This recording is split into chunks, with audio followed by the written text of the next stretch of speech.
ఏలూరు నియోజకవర్గంలో అనుమతి లేకుండా కట్టిన వైసీపీ ఆఫీసు.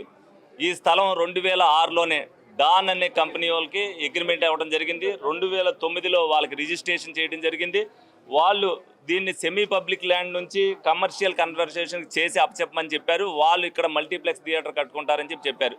వాళ్ళకి కూడా ఇవ్వకోకుండా కలెక్టర్ గారు 2017లో దీన్ని క్యాన్సిల్ చేస్తే వాళ్ళు కోర్టుకు వెళ్ళారు.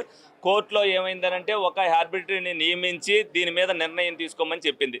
ఆ ఫైల్ని పక్కన పెట్టి కలెక్టర్ గారు దీన్ని మున్సిపాలిటీ ద్వారా మళ్ళీ దీన్ని వైసీపీ ఆఫీస్కి లీజుకి ఇవ్వడం జరిగింది. 33 ఏళ్లకి 1000 రూపాయలు చొప్పున.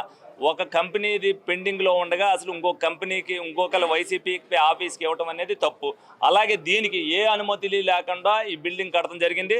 అలాగే ఏదైతే ఈ బిల్డింగ్ కన్స్ట్రక్షన్లో అప్పుడు ఎవరైతే టీపీఎస్ ఉన్నాడో కనీసం దీనికి ఏదైతే అక్రమంగా కడుతున్నారని కనీసం నోటీస్ కూడా ఇవాళ వరకు కూడా ఇవాళ వాళ్ళు ఎవరో కూడా లేరు, అనుమతులు లేవు. నిన్న కాక మొన్న 14 లక్షల రూపాయలు 12 లక్షల రూపాయలు దీన్ని రెగ్యులర్ చేయమని చెప్పి వీళ్ళు ఫీజు కట్టడం జరిగింది. ఆల్రెడీ ఏదైతే పర్మిషన్లు తీసుకోకుండా పర్మిషన్లు ఇమ్మని చెప్పి ఇప్పుడు పెడతారో అది చెల్లదు. ఆ 12 లక్షల రూపాయలు గవర్నమెంట్కి ఇదైపోతాయి. ఈ ఆఫీస్ని మున్సిపాలిటీ వాళ్ళు హ్యాండ్ ఓవర్ చేసుకోవడం జరుగుద్ది. ఎందుకంటే ఇక్కడికి వచ్చేసరికి అనేక ఆఫీసులు మున్సిపాలిటీకి సంబంధించిన కానీ రెవెన్యూకి సంబంధించిన కానీ అద్దె భవనాల్లో ఉన్నాయి. ఉడా ఆఫీస్ కూడా అద్దె భవనంలోనే ఉంది. దీన్ని తదుపరి ఉడా ఆఫీస్కి కానీ లేకపోతే గవర్నమెంట్ జూనియర్ కాలేజీ లేదు, పిల్లలంతా ఇబ్బంది పడుతున్నారు.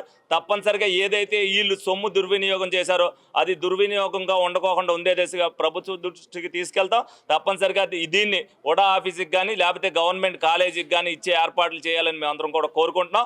వాళ్ళు కోర్టుకు వెళ్ళినప్పటికీ కూడా ఏమీ చెల్లదు. ఎందుకనంటే దీనికి అనుమతులు లేవు. ఆల్రెడీ ఇది ఇంకొకరికి ఇవ్వడం జరిగింది. డాన్ కంపెనీ ఉన్న వాళ్ళతో అవసరమైతే మేము కాంప్రమైజ్ అవుతాం, వాళ్ళని విత్డ్రా చేయిస్తాం. వాళ్ళను కూడా గవర్నమెంట్ ఆస్తి కాబట్టి గవర్నమెంట్ వాళ్ళు తీసుకున్నా కూడా అభ్యంతరం లేదని చెప్పి వాళ్ళతో విత్డ్రా కూడా మేము చేయించుకుంటాం. ఎందుకంటే వైసీపీ గవర్నమెంట్కి మట్టుకు ఎట్టి పరిస్థితుల్లో వాళ్ళు చేసింది, వాళ్ళ ప్రభుత్వంలో చేసింది ఇదంతా కూడా రాంగ్ ప్రకారం చేశారు.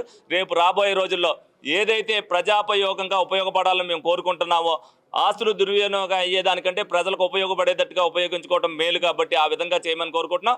కానీ తదుపరి మా ప్రభుత్వం తెలుగుదేశం పార్టీ ఏదైతే కూటమి ప్రభుత్వం ఏర్పడిందో వాళ్ళు స్టేట్ వైడ్గా కూడా ఇటువంటి ఇష్యూలు ఉన్నాయి కాబట్టి వాళ్ళు ఏ నిర్ణయం తీసుకుంటే వాళ్ళకి సహకరిస్తాం. ఏదైనా సరే ఈ స్థలం అనేది ప్రజాపయోగంగా ఉపయోగపడాలి.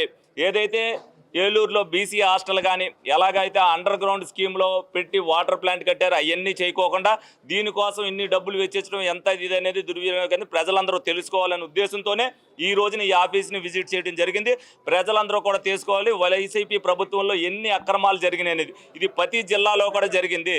అలాగే వాళ్ళు ప్యాలెస్ ఎలా కట్టారో ప్రతి చోట కూడా ప్రతి జిల్లాలో కూడా ప్యాలెస్లు కట్టుకోవాలన్నది. మా తెలుగుదేశం పార్టీ ఆఫీస్ చూడండి ఎలా ఉంటుందో, ఈ పార్టీ ఆఫీస్ చూడండి ఎంత అంగులు ఆర్భాటాలతో కట్టారో, ఎంతలో కట్టారనేది. తప్పనిసరిగా దీని మీద చర్య తీసుకునే విధంగా ప్రభుత్వం ఉండాలి. ప్రజలకు తెలియాలి కాబట్టి దీన్ని అంతా కూడా మీడియా ద్వారా ప్రజలకు తెలియపరుస్తున్నాం. ప్రజలు కూడా నిర్ణేతలే. రేపు రాబోయే రోజుల్లో ప్రజలు కూడా దీని మీద ఏ నిర్ణయం తీసుకుంటారు. ఎందుకంటే ఇది ప్రజాప్రభుత్వం. ప్రజలు ఏ విధంగా అయితే వ్యతిరేకంగా ఈ ఉన్న ప్రభుత్వం లేని మొన్న వెళ్ళిపోయిన ప్రభుత్వానికి వ్యతిరేకంగా ఓటేసి ఈ కూటమిని గద్దెక్కించారో రేపు రాబోయే రోజుల్లో కూడా వాళ్ళ నిర్ణయం ప్రకారమే నిర్ణయం తీసుకుంటుందని సందర్భంగా మీ అందరికి కూడా తెలియజేయడం జరుగుతుంది. మరిన్ని వీడియోస్ కోసం ఛానల్ ని సబ్స్క్రైబ్ చేయండి. లేటెస్ట్ అప్డేట్స్ కోసం వాట్సాప్ ఛానల్ ని ఫాలో చేయండి. అండ్ లింక్ డిస్క్రిప్షన్ లో ఉంది.